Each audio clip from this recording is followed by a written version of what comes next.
pēdējā laikā rekordu pēc rekorda labo Poļina Jeļzarova. Jā, nu tas ir ļoti patīkams pārsteigums pēdējā gada laikā. Tomēr labot ir šķiet, ka jau 4 Latvijas rekordi. Un Poļina ir pēdējos gados veikusi ļoti lielu darba apjomu, kā to arī atzīmē viņas treneris Viktors Lācis. Pērn kopš septembra mēneša līdz pat šā gada apriļa mēnesim ir tiešām ļoti liels darba apjoms veikts, un šobrīd no sacensībām uz sacensībām viņi iet sportiskajā formā, un, kā mēs redzam, tikko nepilnu nedēļu atpakaļ tika labots kārtējs Latvijas rekords Dimantu līgas sacensībās Londonā.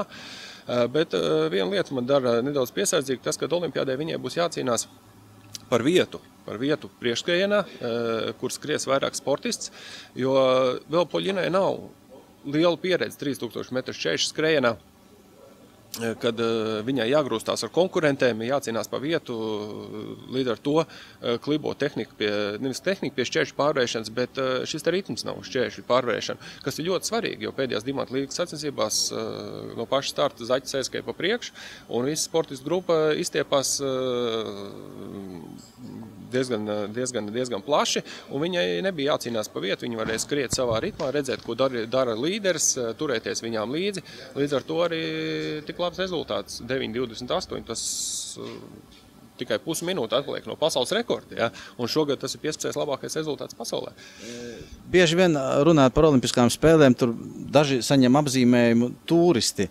Nu, ja tā esam pietiekami tādi piekasīgi, tad man liekas, starp 23 vieglatlētiem, Ronalds Arās nestartēs no tiem 22, tāda, kas tur cīnīsies, lai pabeigtu distanci un lai nepaliktu pēdējais, man liekas, neviena vispār arī nav. Sāksim ar to, nevienu turistu stadionā nelaiž uz skrecē. Ja? Tā kā visi šie te sportisti ir gatavojušies mērķtiecīgi olimpiskām spēlēm.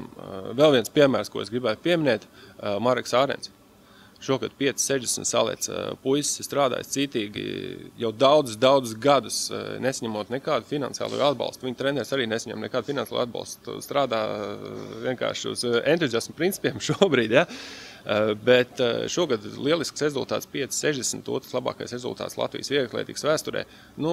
Kā tādu cilvēku var nosaukt, teiksim, kāds vēl pat turisti, ja, kurš...